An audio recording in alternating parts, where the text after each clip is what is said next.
पुढचा प्रश्न तुमच्या अत्यंत जवळचा आहे. तुम्ही स्वतः टीचर आहात, तुम्ही स्वतः क्लासेस घेता आणि आपण फॉर्मही बघितलेत. अनेक MBBS चे परीक्षा देणारे, MPSC, UPSC च्या परीक्षा देणारे विद्यार्थ्यांचे आपल्याकडे फॉर्म आणि अपॉइंटमेंटसाठी रिक्वेस्ट आलेली आहे. तर अपेक्षा अशी आहे की मावशी काही 4 उपाय सांगतील आणि आपल्या परीक्षा आणि आपले पेपर एकदम छान व्यवस्थित निघतील आणि आम्ही पास होऊ. तर तसं शक्यता काय आहे, तसं होण्याची शक्यता काय आहे आणि हा खूप महत्त्वाचा निरोप ह्या सगळ्या विद्यार्थी वर्गाला आता मावशी देणार आहेत. आता तसं पाहायला गेलं तर मी हाडाची शिक्षक. मला जी काय स्वामींची देण आहे त्या ह्याच्यात मी माझ्या स्टुडंटना सगळा पेपर सांगू शकले असते. ते मी नाही सांगणार कारण तिथे सत्य नाही. कारण मी त्यांना पेपर सांगणं योग्य नाही, ते कर्माला धरून नाही. तर हे जे MPSC, MBBS, तर आता मी सांगते तुम्ही कुठल्याही शहरात असा, कुठल्याही गावात असा, जो MPSCचा मुलगा आहे, जो UPSCचा मुलगा आहे, तो देशसेवा करणार आहे. त्याच्यामुळे त्यांनी रोज आपल्या भारताचा जो झेंडा आहे त्याला नमस्कार करावा. कारण तुम्ही शेवटी भारत मातेची सेवा करताय. पहिला नमस्कार त्याला करा. दुसरा नमस्कार तुम्ही जे आजूबाजूचं तुमच्या देऊळ असेल, जे मगाचपासून सांगते, त्या देवळात रोज जा, कारणाशिवाय जा, तिथे नमस्कार करा. वेळ झाला नाही, कुणाला वेळ क्लासेसमुळे होऊ शकत नाही, अवघड असतं सगळं, तर तुम्ही बसल्या जागी तुम्ही हात जोडा. तो नमस्कार स्वामींना पोचतो, तुमच्या इष्टदेवतेला पोचतो आणि मनापासून अभ्यास करा. 99% जे आहे ती 99% ही तुमची मेहनत आहे आणि 1% जो आहे तो स्वामींचा आहे. तो जो स्वामींचा 1% आहे तो तुम्हाला 100% करायला तुम्हाला खूप मेहनत लागते, कारण तो इतक्या लगेच वाढत नाही. आता तुम्ही 99% मेहनत म्हणजे तुम्ही अभ्यास करा. तुम्ही MBBS आहात, तुम्ही पुस्तकाशी प्रामाणिक राहा. तुम्हाला जे तुमचे शिक्षक शिकवतील ते ऐका, ते करा. आणि MBBS हे सतत लोकांच्यातलं फील्ड आहे. तुम्ही खूप लोकांना भेटणार आहात, तर तुम्ही धन्वंतरीचं स्मरण करा. तुम्ही धन्वंतरीला माना. आणि माना म्हणजे तुम्ही फोटो शोधा, काही करा, असं काही नाही. तुम्ही एक नमस्कार मनापासून उठल्यानंतर तुम्ही करा, तो त्याला पोचतो. असं कुठलंही गोष्ट नाही की तुम्ही अभ्यास केला नाहीत आणि तुम्ही पास झालायत. चमत्कार स्वामी घडवणार नाहीत. तुम्हाला हे चमत्कार कधी घडवतील? आता असाही चमत्कार घडलाय की जो एक माझा स्टुडंटच होता, तो आला, त्याचं एक प्रामाणिकपणा असायचा.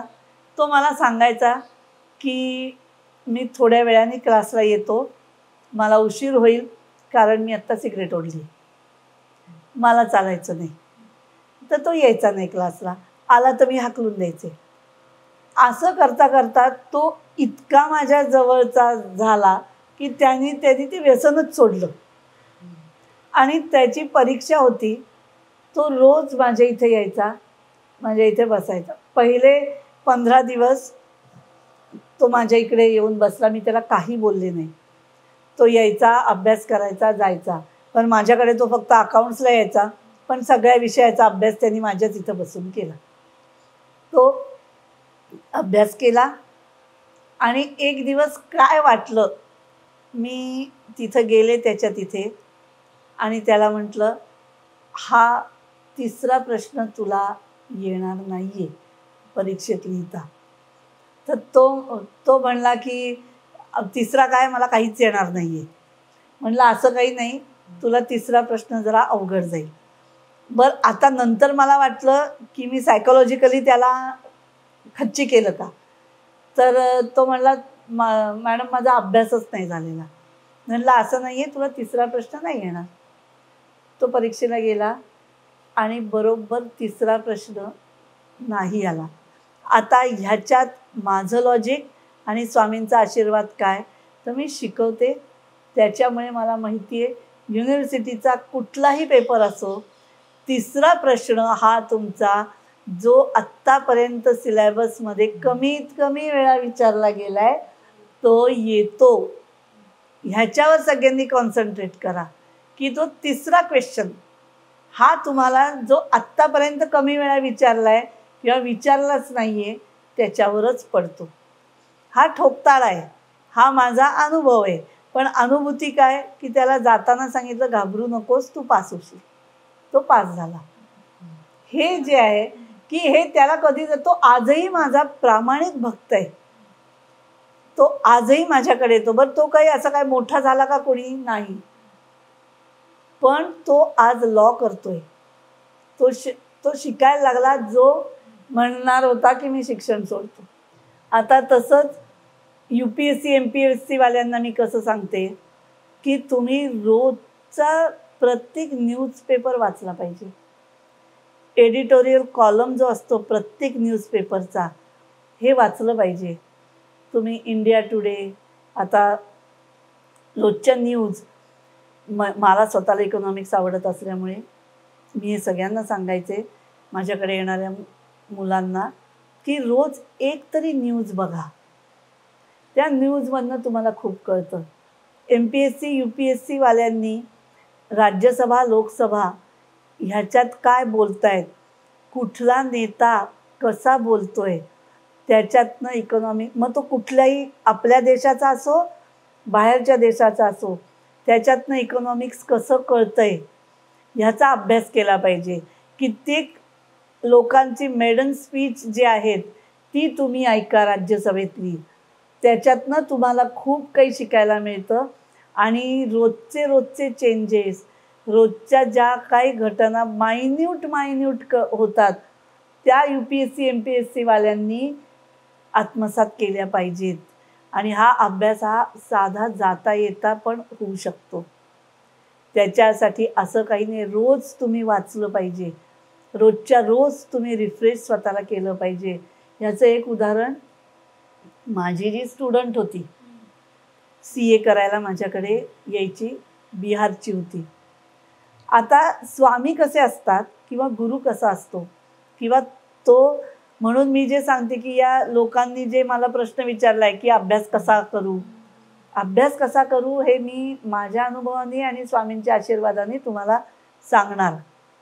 पण पेपरमध्ये पास होणार की नाही हे तुमचं कर्म ठरवणार. आता हे कर्म ठरवणार म्हणजे काय, माझ्याकडे जी सीएला मुलगी यायची, फाउंडेशनला होती तिने, माझी एक शिकवण्याची पद्धत अशी होती, ती माझ्याकडे लॉ, अकाउंट्स, इकॉनॉमिक्सला यायची. जे थेरॉटिकल सब्जेक्ट आहेत ते मी त्यांना एक्सप्लेन करायचे, माझ्या नोट्स असायचे ते त्यांना लिहायला लावायचे आणि ते लिहून झालं की तुम्ही ते वाचा. मग 1 पान 2 पान 4 पान रोज 1 पान 2 पानं आम्ही लिहायचो. ते नंतरच्या तासभरात ते वाचायचे. असं करता करता तिचं आपोआप ते पाठ होऊन गेलं. आपण जसं गाणं ऐकतो आपोआप पाठ होऊन जातं, कारण आपला मेंदू शांत असतो. तर हा मेंदू शांत करण्यासाठी तुम्ही रोजच्या रोज सातत्य ठेवलं पाहिजे, अभ्यास केला पाहिजे. आता हे करताना ती मुलगी, तिच्या आयुष्यात असा काही प्रसंग आला की तिचं जेव्हा फाउंडेशनची एक्झाम होती, आधी 2 दिवस तिच्यावर खूप वाईट प्रसंग आला. ती माझ्याकडे आली आणि म्हणली मी आता परीक्षा देणार नाही. तर मी म्हटलं असं काही करायचं नाही, तू परीक्षा दे, तू किती हुशार आहेस हे मला माहिती आहे, तू परीक्षा दे. तिने परीक्षा दिली, काही अभ्यास न करता ती परीक्षेला गेली, ती पास झाली. ती आज CA आहे, ती बिहारमध्ये आहे. तिने जर ऐकलं तर करेल मला ती कॉन्टॅक्ट. आणि तिचंच एक उदाहरण, ती 11वी 12वी सायन्सची होती.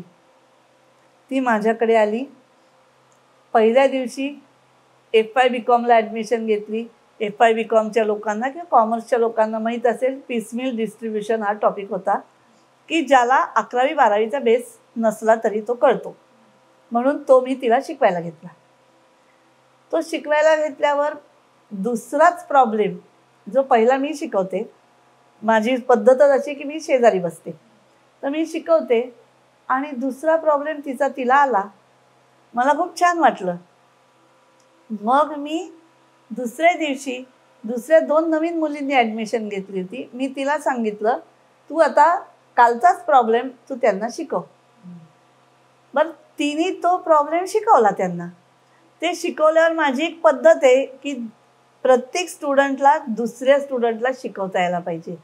तसंच जे MPSCचे स्टुडंट आहेत, जे MBBSचे स्टुडंट आहेत, तुम्ही एखादा अवघड टॉपिक स्वतः तयार करा आणि कुणालाही शिकवा. म्हणजे त्याच्यासाठी समोर माणूस पाहिजे असं नाही. तुम्हाला जो आवडतो त्या ॲक्टरचा फोटो ठेवा आणि शिकवा. तुम्हाला रिॲक्शन नको आहे, तुम्हाला तुमच्याशी बोलायचं आहे, त्याच्यासाठी समोर कोणतरी पाहिजे. तर ते माझी पद्धत अशी असल्यामुळे मी त्या तिला सांगितलं तू शिकव. तिने शिकवलं. त्या 2 मुलींना तो आला, क्वेश्चन आला. पुढचाही क्वेश्चन त्यांनी केला. म्हणजे तिने माझं निम्मं काम केलं होतं. मी तिला कॅडबरी दिली मोठी.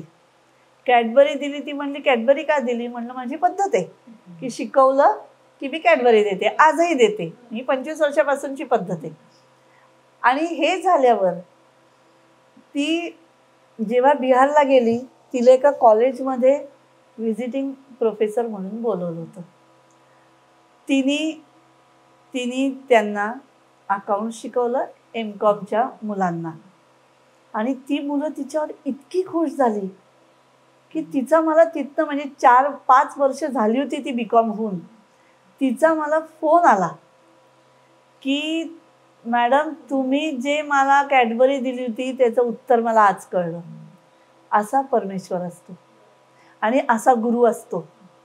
मी काही महान केलं अशातलं मी म्हणत नाही, पण तिच्यातला जो कॉन्फिडन्स होता, म्हणजेच काय, माझ्या नॉलेजप्रमाणे तुम्ही दुसऱ्याला शिकवलं की तुम्हाला जास्ती येतं. तर तुम्हाला जो टॉपिक अवघड जात असेल तो टॉपिक तुम्ही दुसऱ्याला शिकवा, म्हणजे तुम्हाला कळेल. आणि साधारण एक नियम असतो जो माझ्या सगळ्या स्टुडंटना मी देते आणि तो आपल्या आयुष्यालाही लागू असतो. जसं की मी पहिल्या दिवशी तुम्ही माझ्याकडे आलात, कोणाला डॉक्टर व्हायचे, कोणाला स्पिरिच्युअल ग्रोथ पाहिजे. मी तुम्हाला एक उपाय सांगितला. पहिल्या दिवशी तो तुम्ही 100% करता, तुमचे 100% मनाचे 100% देता, तो होतो. त्यावेळेला तुम्ही जाता, देवळात जाता, करता, मी सांगितलेला कलर घालता, सगळं करता. नंतर थोडे दिवसांनी ते कमी होतं. मग तुम्ही जात नाही, मग कंटाळा येतो. मग आज पाऊस पडला, मग तुम्ही म्हणता की आज नाही गेलं तर चालेल का, असं मला विचारता. गेली कन्सिस्टन्सी गेली की संपलं. पण अभ्यासाचं बरोबर उलट आहे. पहिल्या दिवशी अभ्यास आपण 100% करतो, मग आपल्याला कंटाळा येतो की किती करायचं. मग तुम्ही ठरवा. हे खास करून मेडिकल आणि UPSC MPSC वाल्यांसाठी, इंजिनिअरिंगसाठी सुद्धा खूप मोठाली पुस्तकं असतात. तर तुम्ही 100% किती दिवस करू शकताय हे बघा. मग 100%तले 90% तुम्ही 100% करा. मग त्याही 90%पैकी 100% नाही होता आलं तर तुम्ही 70% ते 100% करा. हे करताना तुमचा अभ्यास तुम्ही इतका चांगला होतो की शेवटी काय होतं, 20%च उरतात, पण ते 100% करा. म्हणजे तुम्हाला पुढे जाऊन ते 100% उपयोगी पडत असतात. प्लॅनिंगच्या शिवाय काहीही अभ्यास होऊ शकत नाही. अगदी पहिलीतला मुलगा पण आणि MBBSचा पण. तुमचं प्लॅनिंग पाहिजे, चौकन्ना पाहिजे, बाहेर काय चाललंय हे तुम्हाला माहिती पाहिजे, तुमचे डोळे उघडे पाहिजेत की काय चाललेलं असतं. मला असेही अनुभव आहेत की मी जेव्हा काही वेळेला क्लासमध्ये शिकवताना मी भगवद्गीता लावते, कृष्णाचं लावते. मुलांना कळावं की कृष्ण म्हणजे काय, पांडुरंग म्हणजे काय, विवेकानंद म्हणजे काय, हे मी सांगत असते. त्यांच्या कथा लावत असते. पोरांना ते माहिती पण होत असतं. एका मुलीला तिने मला प्रश्न विचारला, भगवद्गीतेमधलाच एक माणूस, हा कोण आहे? हा नाही मला माहिती. तिने विचारलं, कर्ण कोण आहे? तर मी म्हणलं, तुला कर्ण नाही माहिती? नाही माहिती. म्हणलं, जस्टिन बिबर माहिती आहे? ती हो म्हणली. हे ह्या पिढीचं दुःख आहे. कर्ण लोकांना का नाही माहिती? जस्टिन बिबर का माहिती? तर आजकालची लोक, मी उच्चार तरी बरोबर केलाय का? हां. तर आजकालची लोक, मी असं नाही म्हणत की जस्टिन बिबर चुकीचा आहे, तो पण चांगला आहे, त्याचाही शुक्र पॉवरफुल आहे. पण कर्ण पण चांगला आहे, त्याचाही शुक्र पॉवरफुल असणार आहे, कारण तो आजपर्यंत लोकांना माहिती होतोय. तर हे जे आहे हे माहिती नाही. आणि मला ह्या पिढीला सगळ्यांना स्वामींच्याकडे आणायचंय. त्याच्यासाठी सोप्यात सोपा उपाय काय? तर एक नमस्कार. आजची पिढी खूप फास्ट आहे. त्यांना पूर्वीच्या पिढी इतका वेळ नाही. त्यांच्यात कॉम्पिटिशन आहे, त्यांच्याकडे भरपूर त्यांना प्रेशर्स आहेत. त्याच्यामुळे आजच्या पिढीला मी जर सांगितलं की तुम्ही अर्धा तास हे जप करा, ते एकच दिवस करतील. त्याच्यामुळे माझं एकच सांगणं आहे की ह्या सगळ्या यंगस्टर लोकांनी देवाच्याकडे वळावं, म्हणजे अध्यात्माकडे वळावं, मंदिराकडे वळावं. म्हणून सगळ्यांनी मंदिरात जा असं माझं म्हणणं नाही, पण काहीतरी आपल्यापेक्षा एक वरची शक्ती आहे, तिला मानावं आणि कुठेतरी नतमस्तक व्हावं. याच्यासाठी या नवीन पिढीने फक्त एक नमस्कार करणं खूप गरजेचं आहे.